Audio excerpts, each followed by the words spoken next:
In the chill of the early morning in Chicago, Anthony walks the cracked sidewalks with steps so quiet they almost blend into the hum of passing cars and distant trains. His face, lined deep with age and hardship, shows the marks of decades lived in silence, a silence he never chose but that clung to him like a shadow. Most people ignore him as they hurry by, eyes fixed on their own worries, giving him only fleeting glances. He finds comfort in small acts, a gentle smile from a shopkeeper, the warmth of sharing half a stale sandwich with a stray dog who wags its tail in gratitude before curling up beside a heating grate. These moments keep Anthony connected to a world that mostly forgets he exists. In his battered backpack, carefully zipped up, are scraps of the life he once had, a faded photograph of himself laughing with friends outside Wrigley Field, an old letter from his sister in Detroit, and a medal he rarely takes out but can't bear to leave behind. They remind him of the days when everyone seemed to know his name, when his actions meant something. Now, those days feel distant, covered in dust, and ignored by everyone, almost as if they never happened, erased by the years and a system that had no place for someone like him. What stings Anthony the most is the knowledge that this invisibility wasn't just a sad twist of fate. It is something that was forced on him piece by piece, a slow erasing, until no one around him remembered the person he used to be. Only Anthony remembers, and that memory is both comfort and curse. One morning, while lingering outside Union Station, searching for a bit of warmth from the rising sun, Anthony finds himself suddenly at the center of confusion. Police officers, tense and suspicious, surround him.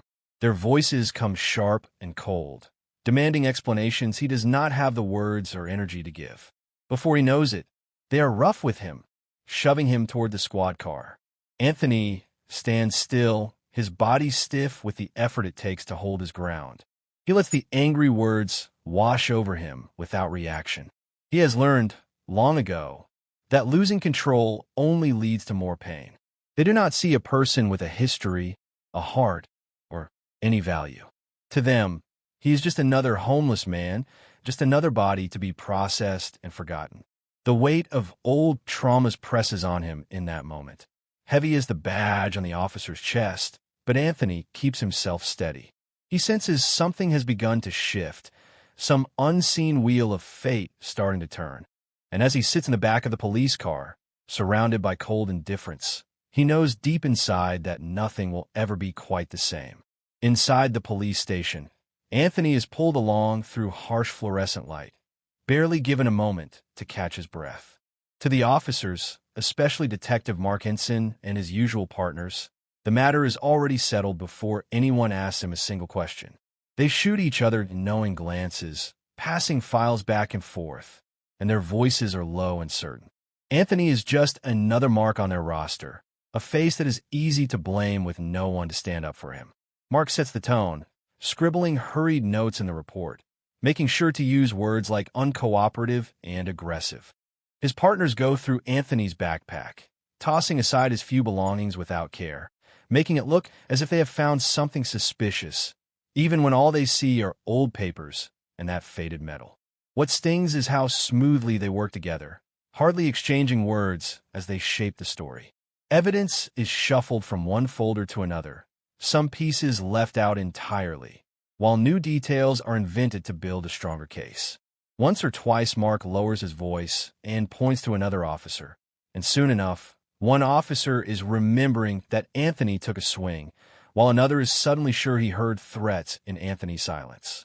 No one questions the story they build. To them, Anthony is already guilty, just another case to be filed and forgotten. It would be easier if this kind of thing were rare, but it is clear to Anthony that the system is oiled by a quiet agreement to crush anyone who cannot fight back. He sees the way other folks brought in that night. They all look tired, their voices small to the point of disappearing, and it is obvious that the vulnerable do not stand a chance. The bright lights and constant whispers press in from every side as Anthony is finally pushed into a narrow jail cell. He sits on the cold bench, back to the wall, and lets himself sink into silence. The cell is painted a fading gray that seems to swallow sound, and the air is stale. Anthony watches, listening for the smallest details, the way the door closes, the shuffle of feet outside, the distant clinking of keys. He keeps his face calm and his eyes on the floor. The police want some kind of reaction from him, hoping for panic or anger, but he gives them nothing. For Anthony, this silence is not weakness. Each quiet moment is a small victory, a way of holding himself together. He refuses to perform guilt for their benefit. His quiet is the only protest he has left in a place that has long made clear it prefers people like him to be invisible or gone altogether. Rachel Myers, a young public defender hustling her way through another exhausting week at the Cook County Courthouse, is handed Anthony's file by an overworked paralegal. She cannot help but groan when she sees Detective Henson's name on nearly every page. The pattern is hard to ignore. Whenever Mark Henson is involved, the details always feel skewed and familiar, the kind of cases that seem wrapped up before anyone in a suit even shows up. Rachel knows the stories. She has heard enough from other clients and seen enough hastily written reports to recognize when things do not add up. What hits her this time, though, is just how little there is on Anthony himself. No family contacts, no clear address, barely a thread tying him to a record. It is like he was written out of the city's history, except for this sad, thin packet of accusations. Still, Rachel feels the stubborn fire that keeps her coming back each day, the feeling that someone has to try, no matter how stacked the odds. That fire has kept her up more nights than she can count, piecing together broken stories for people who have nothing left. Something about Anthony's case draws her in deeper. Maybe it is the way every document seems to work extra hard to make him the problem, or maybe it is the ghostly absence of who he is supposed to be. It is easy for the system to swallow people like that, she reminds herself, and she will be damned if she lets it happen again without a fight. When Rachel finally sits down across from Anthony in a noisy interview room at the courthouse, she pushes her nerves down and tries to look him in the eye. He does not give away much. His answers are short, sometimes just a shake of his head or a tired shrug. The officers stand just outside the glass, arms crossed as if daring her to try. Rachel gently asks about his story and his background, but Anthony mostly meets her questions with silence. The only thing he offers up is a battered military ID that he places quietly on the table between them. Rachel picks it up, running her finger over the faded letters, and looks at him, really looks at him, for the first time. She does not miss the flinch when she mentions Mark Henson's name. There is something raw behind Anthony's steady quiet, a danger and a mystery that makes her both cautious and even more determined. She realizes in that moment that beneath Anthony's silence and the missing years, there is much more hidden, and she is now part of it whether she likes it or not. Rachel leaves the courthouse that evening still turning Anthony's case over in her mind. Instead of heading home, she grabs a sandwich and sets up with her laptop at a quiet corner table in a late-night coffee shop a few blocks from the Loop. The city outside glows with scattered lights, but inside, Rachel's focus narrows to the screen in front of her. She plunges into local and national records, determined to find any trace of Anthony's story that might have slipped through the cracks. Most of what she gets, though, are dead ends. She tries police databases, veterans registries, even old newspaper archives, but every search turns up empty or leads to broken links. Some files that should hold answers are redacted so fully that all that remains is blacked-out lines, one after another, with nothing left to read. When she crosses reference numbers or names of units whispered in Anthony's file, she runs into more questions. Those military groups are never listed in official rosters, as if they were never real. Rachel taps her fingers restlessly against her cup, suspecting this is no ordinary case of bad record-keeping. After several hours, her eyes heavy, Rachel realizes that the lack of information tells its own story. It is not just that Anthony is forgotten, it is that someone made an effort to erase him from every piece of public life. She remembers the haunted look he showed when she slid his battered military ID back across the table, and the way he refused to speak when Henson's name came up. Whatever happened to Anthony is not just about misfortune. It is about deliberate avoidance. a history scrubbed clean for reasons she cannot quite piece together. Refusing to give up, Rachel starts emailing old contacts, all the people she has met in her years, rushing from one trial to the next. Around midnight, she gets a reply from Larry, a retired Army sergeant who now works as an investigator for defense cases. She sends him a quick photo, a blurry shot of the small tattoo she glimpsed on Anthony's wrist.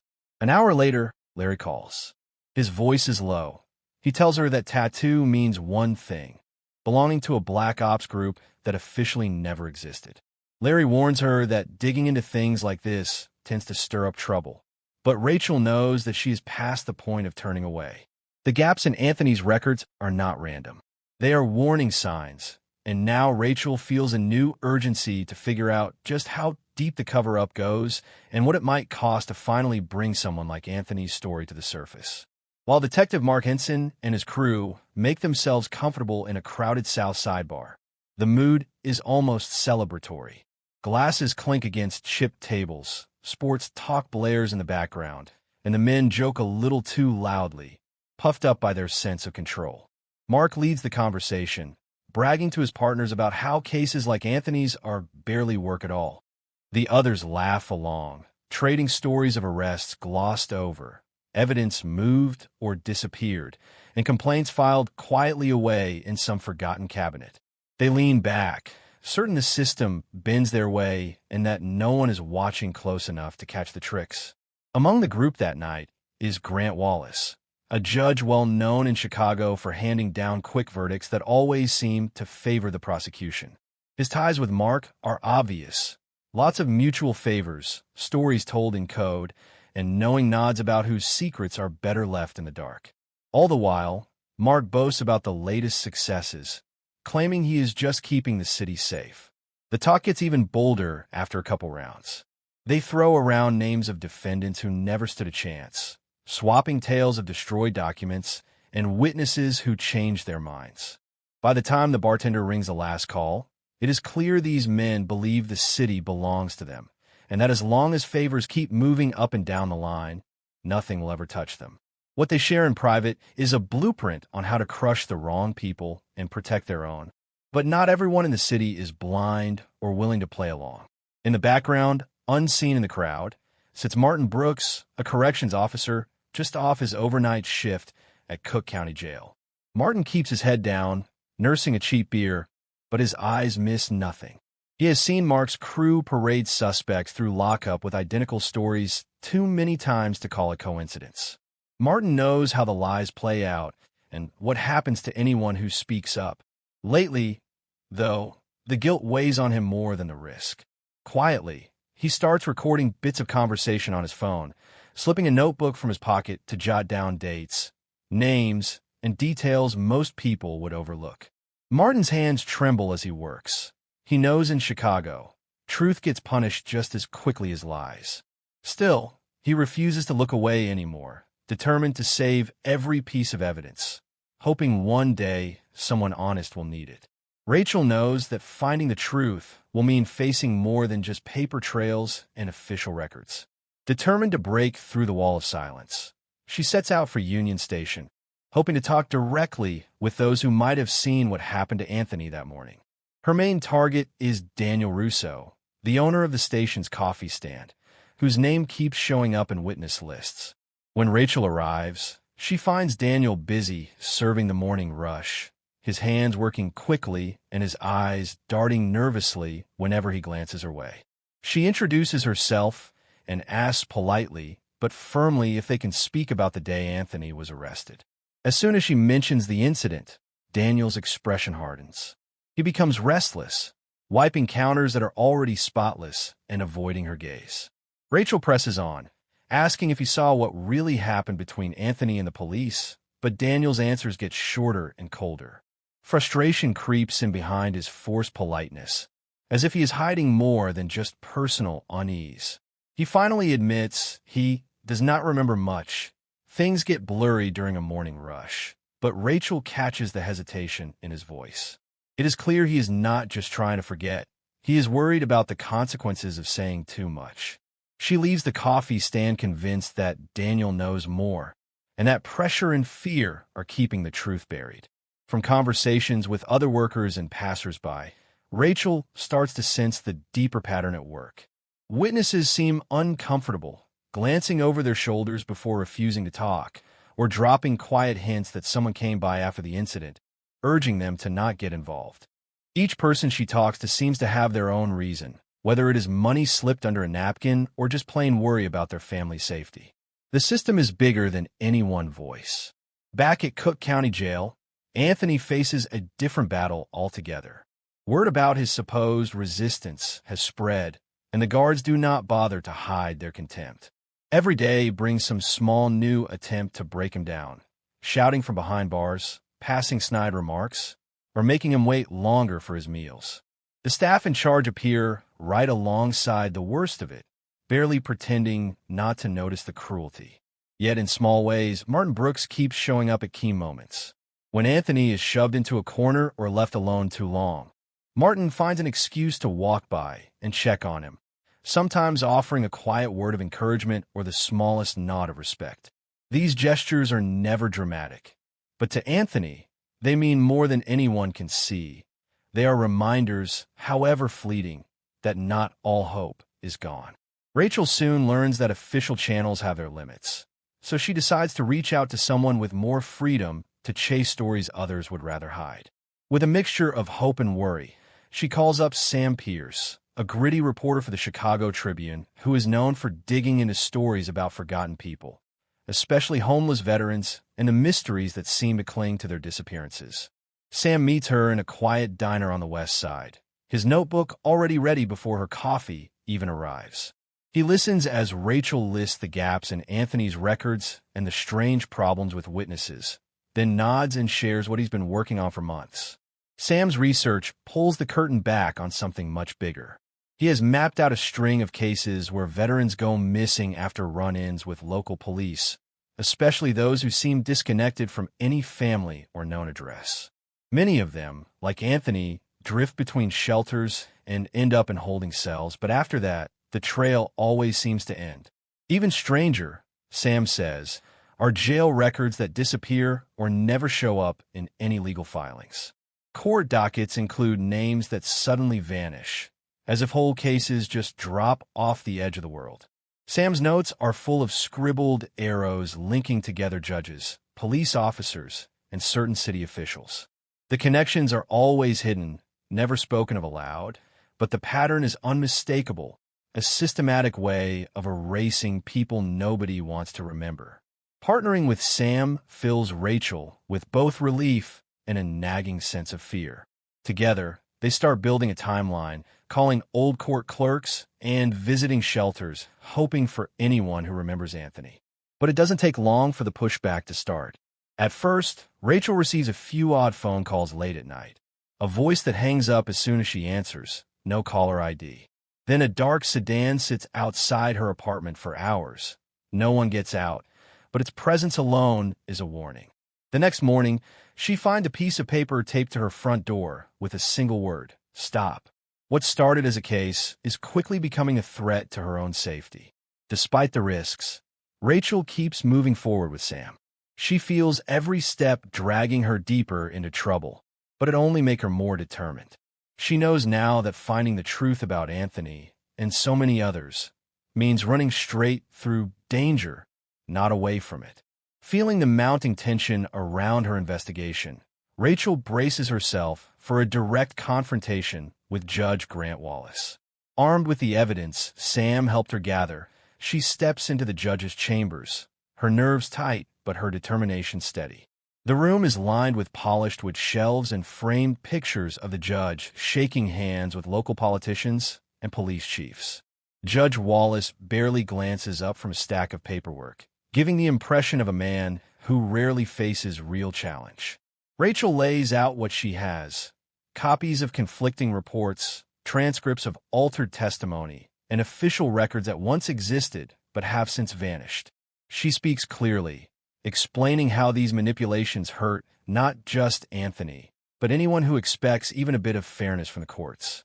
Judge Wallace listens in silence, his expression unreadable. He leans back in his chair and folds his hands, only asking a question here and there that never actually addresses the heart of the matter. Rachel notices it immediately. He does not deny anything, but he does not admit to anything either. There's a practiced ease to his movements, a confidence that comes from years of making decisions few would dare question. When she pushes a little harder, laying out the personal threats and the trail of missing people, Judge Wallace gives a slow, heavy sigh. He warns her, flat out, that pushing these issues could ruin her career. People who poke the wrong nests in this city don't always get to walk away as heroes, he says quietly, making it clear her future, and maybe more, is at risk. But after Rachel leaves his office, her words settle in Judge Wallace's mind in a way that unnerves him. For the first time in years, he pulls out old court cases, stacks of files that have gathered more dust than signatures. They're buried among years of decisions. He starts noticing how names and faces repeat. The gut feeling that maybe some of those rulings were not just errors haunts him through the afternoon. When others knock on his office door, the very people pictured on his wall, he answers politely as always, but the edge in his voice is new. At home that night, he reviews old legal opinions again, seeing small signs of how he let his job be shaped by fear and loyalty to the wrong people. Wallace moves through his usual routine, yet a crack begins to form beneath the calm, a hint that his trust in the system might not be as strong as he once believed. Anthony's nights in his narrow cell are never quiet. Sleep doesn't come easily, and when it does, it breaks with sudden jolts. Fragments of his past roll through his mind, refusing to stay buried. He remembers dusty streets and harsh sun in Kandahar, the siren call of orders echoing over radios. There are flashes of faces, some friends, others strangers whose only fault was being caught too close to armed men with authority. Anthony's story unfolds in jagged memories, each one marked with the same pattern. A command to look the other way, followed by his stubborn refusal. The worst memory is of the day he was told to clear out a compound rumored to house an enemy leader. Maps and rumors were all anyone had as proof. Anthony knew families lived there, kids who always smiled shyly when soldiers passed. The order came in quick and cold, but Anthony stood his ground. He pushed back, arguing that nothing good would come from leveling that place. His team was split. Some called him naive, others just wanted to survive and get home. In the end, Anthony was pushed aside. Command made the call, and Anthony, unable to watch, walked a wide circle around the burning house. Innocence was crushed by protocol, and Anthony's name went on a list. Not the list of heroes, but something darker. People who would not do what they were told, whose conscience was a risk. That night, when Rachel visits during her scheduled time, Anthony is quieter than usual. He takes a long moment before speaking, staring at the concrete beneath his feet. But when he finds the words, the story spills out. He tells her about Afghanistan, about secret missions where reports were rewritten and failures disappeared. The people in charge never wanted soldiers with something to say, and Anthony's refusal marked him for life. He goes on to talk about the years after his return. The suspicion around his wife's death still hangs over him. A car crash with no good answers. An investigation closed before it even truly began. We tried to fight for custody of his daughter. Things seemed to turn against him at every stage. Social workers lost paperwork. His military record made to look worse than it really was. The old pain mixes with pride. Anthony knows he is no saint, but he never let the system force him to forget what matters. Sharing this for the first time with Rachel does not erase the past, but it lets a little light in after years spent in the dark. Rachel's search for answers takes her one cold morning to a rundown veterans shelter on the south edge of the city. The place is nothing fancy, just sagging couches, stained coffee mugs, and stories hanging in the air like old smoke. She asks for Mike Davis, following a lead Sam dug up about someone who served beside Anthony in Afghanistan. When Mike finally appears, he moves slow, his eyes sharp but wary. At first, he is not eager to talk, used to reporters and lawyers who show up looking for trouble but rarely stick around for the hard truth. Rachel explains she is not just another outsider. After a long pause, Mike nods at her to follow him onto a back patio where the hum of morning traffic keeps their words private. He sits down heavily, running a hand through his gray hair, and starts to talk about what happened after that disastrous operation years ago. Those who stood their ground, guys like Anthony, ended up scattered, some dishonorably discharged, others sent home early under a cloud of suspicion. Mike tells her how he and Anthony tried to bring concerns to their higher-ups, but convenient errors in the paperwork made their claims disappear. One friend lost his job, another ended up in rehab.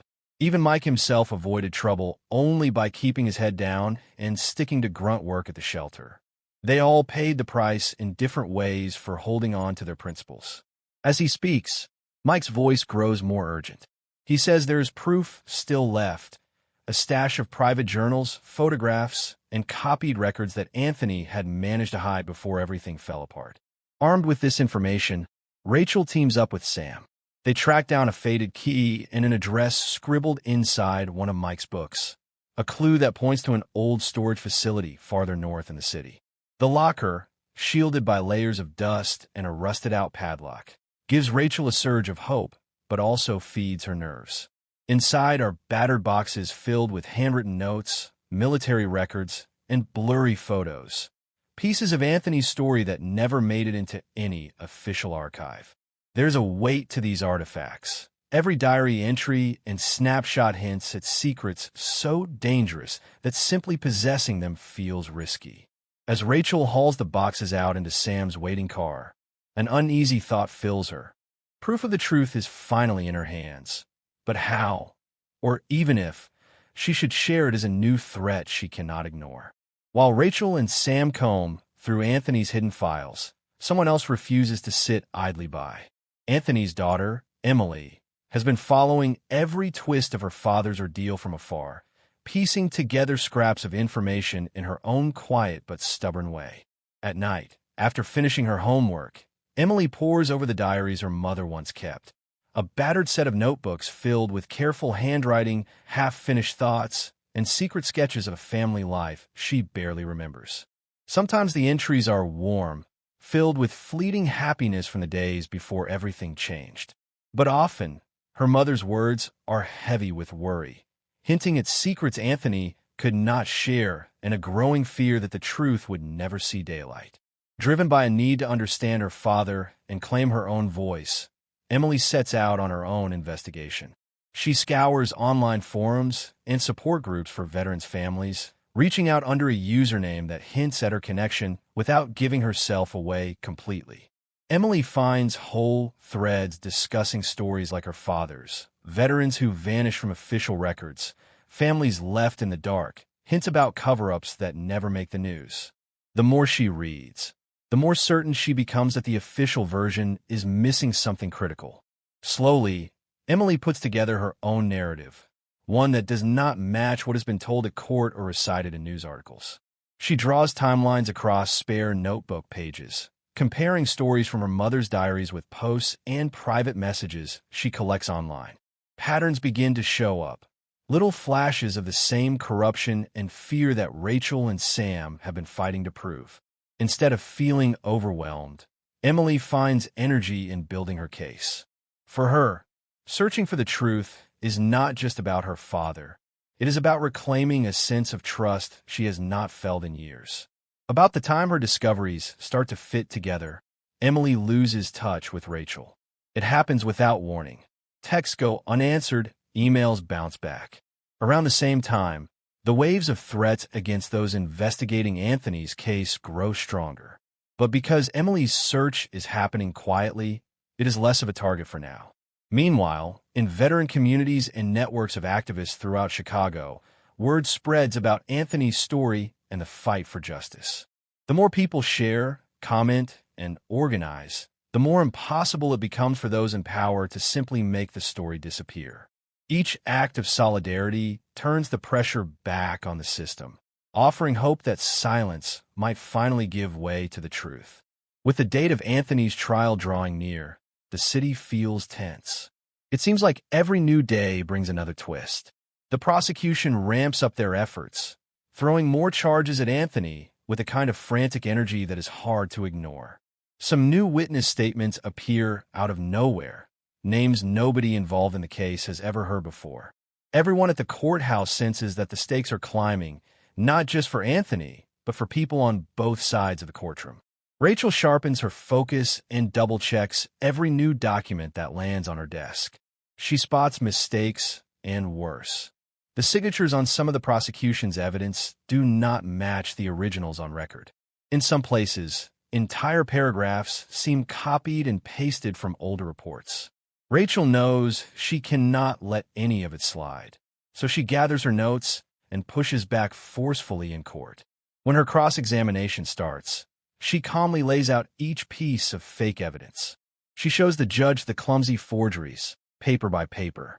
She brings in old files to prove her point, matching initials and handwriting in front of the whole room.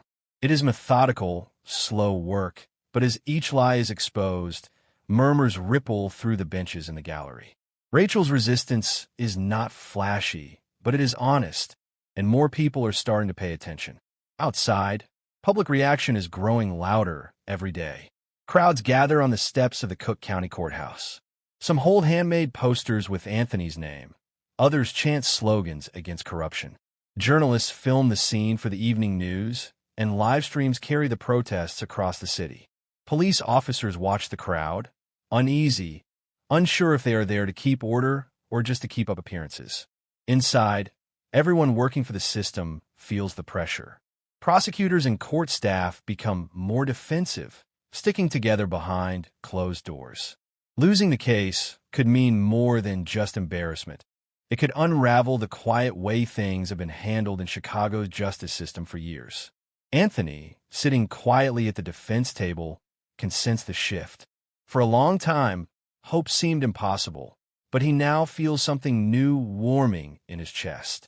With every truth Rachel brings to light, fear loosens its grip, and something like belief, shaky but real, starts to grow in its place.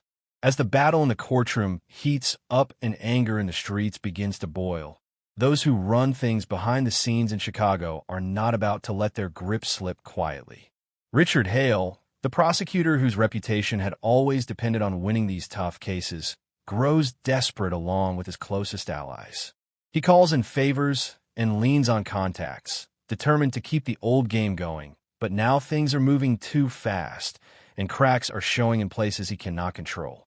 That desperation turns ugly. Marcus Thompson, the corrections officer who had agreed to help Rachel and Sam, finds himself suddenly targeted. On his way home after a late shift, he is cornered in a quiet alleyway near his apartment. Men in plain clothes, no badges, move in without warning. They rough him up badly, making sure he knows why. They want fear to do their talking. Bloodied but conscious, Marcus makes it back to his building, nursing injuries and wondering if he made a fatal mistake ever speaking up. But despite the pain, he refuses to let the truth die with him. Stashed away in his closet is a small, encrypted flash drive, and on it are files taken from his body camera from months ago. The footage is clear, no edits, showing Anthony being set up, hidden weapons, planted evidence, conversations in the shadows. It is everything Rachel could have wished for and more. Summoning every last bit of strength, Marcus manages to contact Sam.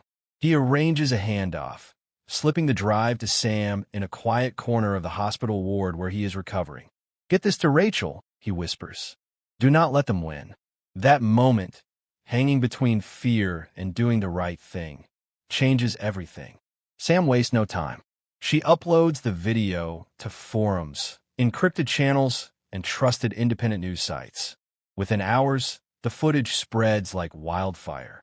Anthony's side of the story, dismissed for so long, now has undeniable proof behind it. The shift is immediate. People who never cared start paying attention, and Anthony's face shows up on signs and marches not just as a name, but as an example of the fight against a broken system. Now, every block in the city seems to carry the same demand: justice for Anthony Reynolds. The old guard, those who built their careers on cover-ups and intimidation, scramble for lawyers and alibis, suddenly aware the city is watching more closely than ever before. The moment Rachel steps up to present the body cam footage in court, the mood in the room shifts. Journalists lean forward in their seats. The judge, Harold Evans, adjusts his glasses, his gaze suddenly sharper. When the first clip plays on the screen, Anthony sits very still, watching years of struggle finally laid bare where no one can deny them. The jury is silent, eyes fixed on every frame. The video is brutal in its honesty. You see Richard Hale and his associates in grainy color. Their voice is clear enough to leave no doubt. There are whispered instructions, sneers, the careful placement of evidence, and even jokes at Anthony's expense. It is not just sloppiness or carelessness. It is cold, practiced deceit. The footage captures moments that words alone could never explain, and for the first time, the official version of events crumbles out in the open. You can feel the embarrassment spreading through the prosecution's table. One officer drops his head, refusing to meet anyone's eyes. Another shifts nervously every time his name is mentioned. The thick barrier that once bound them together begins to crack. As the evidence rolls on, people in the gallery start murmuring. The press begins scribbling furiously, live feeds lighting up with comments and gasps. A few of Richard's old allies, seeing the tide turn, decide they cannot keep their secrets any longer. On the stand, one admits to signing off on a fake report under pressure from above. Another, voice shaking, confesses to doctoring timestamps after midnight phone calls from Hale's office. Each revelation chips away at a wall that seemed unbreakable only weeks before. When Rachel finishes her presentation, the courtroom holds its breath. Judge Evans stands, face lined and heavy with the moment's weight. His voice carries a different tone as he calls both legal teams to his chambers. He tells them straight up that this is not just about Anthony anymore. Chicago's justice system is on trial too. The next steps, Judge Evans warns, will be hard for everyone involved.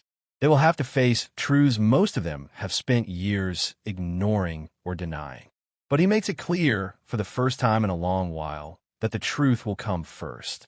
Even Anthony lets himself hope, now seeing real cracks in the armor of those who once seemed untouchable. On this day, the courtroom is no longer just a stage for old routines. It becomes the place where lies finally lose their grip. As the courtroom settles, Rachel calmly calls Anthony Reynolds to the witness stand. There's a hush as he stands up, his walk slow but steady. He looks worn by the years, but in a strange way, even without a uniform or medals, something about him radiates quiet dignity. When he takes the oath, a deep silence hangs in the air. Everyone, even the ones who once ignored him, now waits for his story. Anthony does not try to paint himself as a victim. He starts at the beginning, telling the jury about his years in the Army and how duty and loyalty were never just words to him. He shares memories of early mornings in basic training, the friendships built in muddy fields, days spent overseas, and the moments when doing the right thing was harder than following orders. Gradually, he lays out the events of that night in Chicago, the decisions he made, what he saw, and why he could not stay silent about what happened when others wanted him to turn away. There is no anger in Anthony's voice. Instead, he speaks with an honesty that is almost disarming. He talks about sacrifice and the weight that comes with standing by your principles when it might cost you everything. Every word he says feels real, free of drama or bitterness. He admits his fear, the sleepless nights, and even the moments when he thought about giving up. But he also talks about his daughter, Emily, what he wanted for her, and how he hoped that one day she would understand the choices he made. Watching Anthony, the jury's mood slowly changes. Where there was boredom or skepticism at first, now there is real attention. Some of the jurors lean forward, taking in every detail, marking each point he makes. The prosecution tries more than once to rattle him, suggesting he is mistaken or unstable, but Anthony's calm steadiness leaves them with nothing to grab onto. When he is asked about his critics, he simply says, "I wish things could have been different, but I could not turn my back on the truth." By the time Anthony steps down, something fundamental in the courtroom has shifted. Rachel sees it in the way the jury exchanges glances. The story is no longer about files or forgeries. Now, it is about what kind of person you choose to be when everything is on the line, and everyone in the room is listening.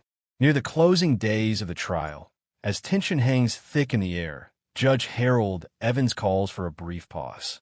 The jury, lawyers, and everyone else in the room shift expectantly, unsure of what is about to unfold. Then, Judge Evans clears his throat and makes a simple request that catches everyone off guard.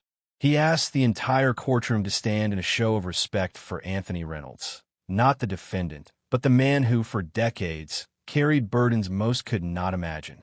For a split second, the room is stunned into stillness. One by one, people rise. The jurors get to their feet.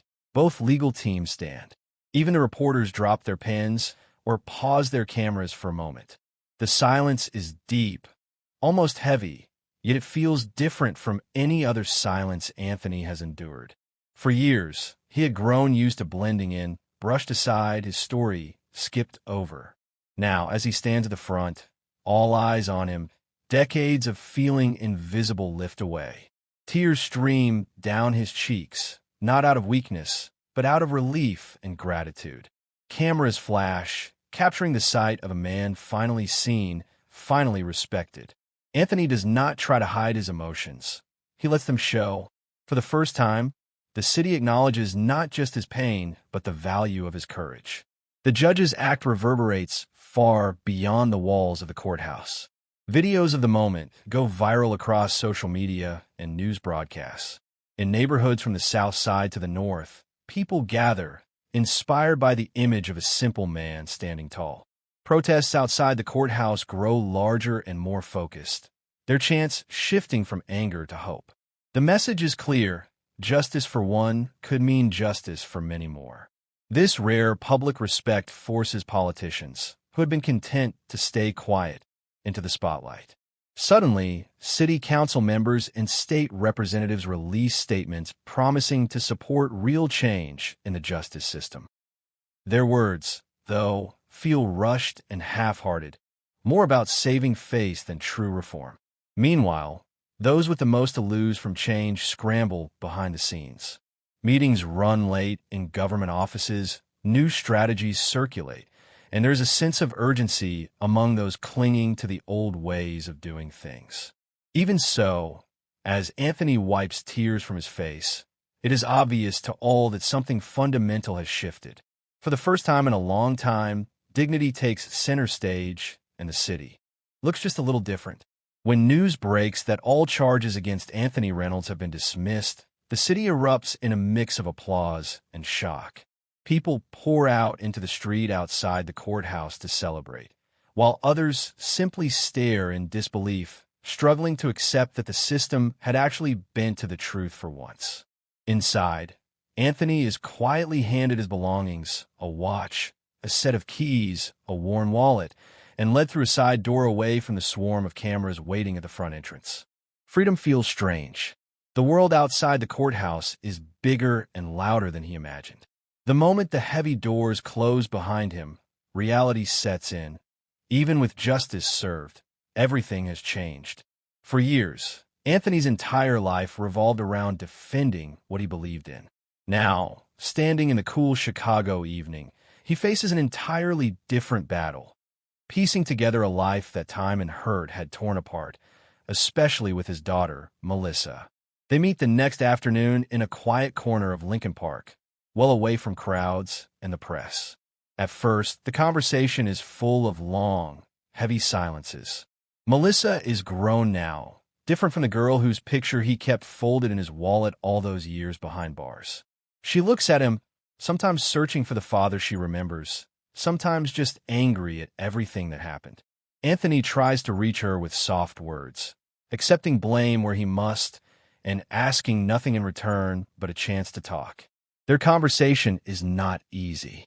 Every pause brings up old wounds, missed birthdays, long nights, years of absence. But little by little, they find a fragile sort of understanding, a start. That first night out, Anthony does not sleep. He stays in a small apartment lent by a friend, surrounded by supporters who come and go, press knocking at the door, everyone eager for a statement. True to himself, he turns down interviews and offers to write books or sign TV deals. He is not interested in being famous. What he wants, more than anything, is peace and a chance to make things right with Melissa, even if it takes years. The way ahead looks hard, and Anthony knows he cannot fix everything overnight. Still, after so many years in darkness, every small step toward hope shines brighter than he expected. For once, the world feels open again, and with that, he lets himself believe in tomorrow. The fallout from the exposure of Richard Hale and his network comes swiftly, echoing far beyond the walls of the courthouse. Within days, federal agents launch thorough investigations, their focus extending across city and state lines. News spreads that over 30 past convictions, touched in some way by Richard and his group, are being reopened. Prosecutors, judges, and police officers once believed untouchable now find themselves pulled in for questioning. Departments across Chicago reel from the blow. The Chicago Police Department's chief, a man who only recently stood before the media praising his officers, submits his resignation without public comment. Headlines follow the next morning. Justice shakes Chicago. Police chief resigns amid scandal. Even Judge Harold Evans, who presided over Anthony's trial and tried to right decades of wrong with one moment of decency, steps down. He sends in his letter to the Cook County Board, stating that he can no longer play a part in a system that chewed up so many good people for so long. Rachel Turner, the unwavering attorney who fought for Anthony, finds herself thrust into the spotlight. Everywhere she goes, people try to hand her awards or drag her into interviews, but Rachel quietly turns them down. Instead, she takes the energy and support swirling around her and uses it to launch something new, a foundation for veterans and outsiders, people just like Anthony who slipped through the cracks. She skips the gala dinners and ribbon cuttings, determined to make a real difference with her own hands. Anthony, still relearning how to live in a world that almost forgot him, joins the effort as an advisor.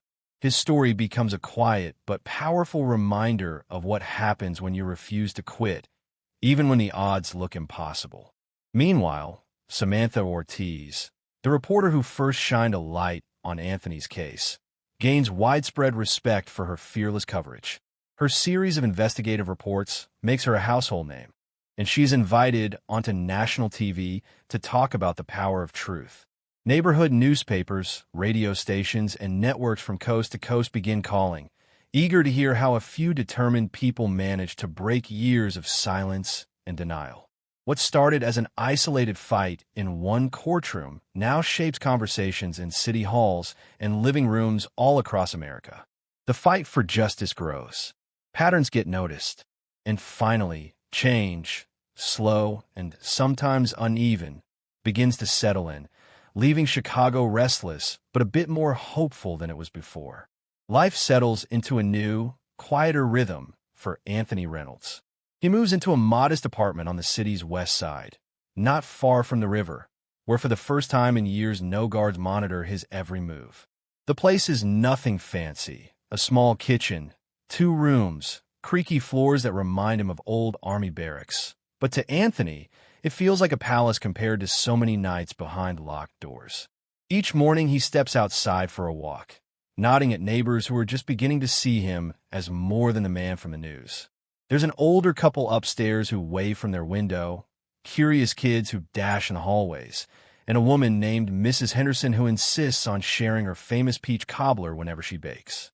Little by little, Anthony finds a sense of community growing around him, steady and quiet. Reconnecting with his daughter, Melissa, is a slow and tender journey full of subtleties. Their first shared dinners are simple, spaghetti or baked chicken, eaten in gentle silence that gradually gives way to awkward but genuine laughter. Some evenings, they watch old baseball games on TV. Other times, they sit together on the stoop, talking about how the city has changed since Melissa was a kid. Sometimes, the conversation grows heavy, especially when memories of the past slip into the present. Yet the silences between them no longer hurt the way they used to. They become opportunities to listen, to forgive, to start again. One autumn afternoon, Anthony and Melissa visit Graceland Cemetery. The sky is overcast, and the leaves crunch under their shoes as they walk toward the gravestone of Sarah Reynolds, Anthony's wife and Melissa's mother, lost to a broken system long before the trial that changed everything. Standing at her grave, both of them speak softly, sharing stories they have never said aloud. There are tears, but also the start of peace. Meanwhile, as the city continues its process of healing, Michael Lee, a former detective swept up by the same storm, emerges as a voice for ethical change within the police department.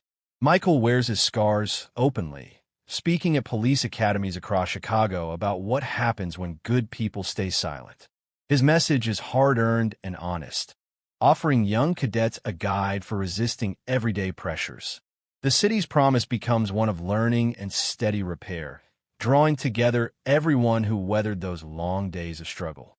A year after the day he was arrested, Anthony Reynolds finds himself not in a jail cell, but standing at the front of a crowded room in the Garfield Community Center. Rows of teenagers, most of them from neighborhoods that rarely make the news except for bad headlines, watch him carefully. Some slouch, others pretend they are not listening, but Anthony recognizes the curious glances. They remind him of his own daughter when she was in high school. He clears his throat and starts simply talking about the importance of holding on to who you really are, even when everything around you tries to push you down or tell you that you do not matter. He does not try to scare anyone with stories from his time in prison or dress things up with big speeches. Instead, Anthony tells the truth about fear, loneliness, and the long nights when giving up felt easier. He talks about his mistakes, his regrets, and the fact that real strength is not found in fighting or winning, but in staying honest with yourself when you are tested. Each one of you, he says, carries more power than you know. It is not easy. Sometimes the world wants to shrink you down to nothing. But do not let it. Stay true. Your story can be the spark that helps fix what's broken. Rachel Turner sits in the back of the room, quietly proud. Next to her, Samantha Ortiz takes notes for another article on the slow march of change, while Melissa listens, emotion clear on her face. For all three, seeing Anthony speak marks something bigger than just his own victory. It is a sign that what once seemed impossible is now part of what their city talks about openly. As the young people clap, Anthony catches the eye of a kid in the front row who finally smiles. The memory of Anthony's lost years and all the pain his family had been through does not disappear. Those chapters remain, a permanent part of his life and the city's history. But now, the old story fuels something new, a commitment to never let anyone fall through the cracks again. The fight against injustice is not finished, but the city feels different. With more eyes open and hope starting to take root, the cycle of forgetting and silence begins to break, and belief in a better tomorrow starts to feel real.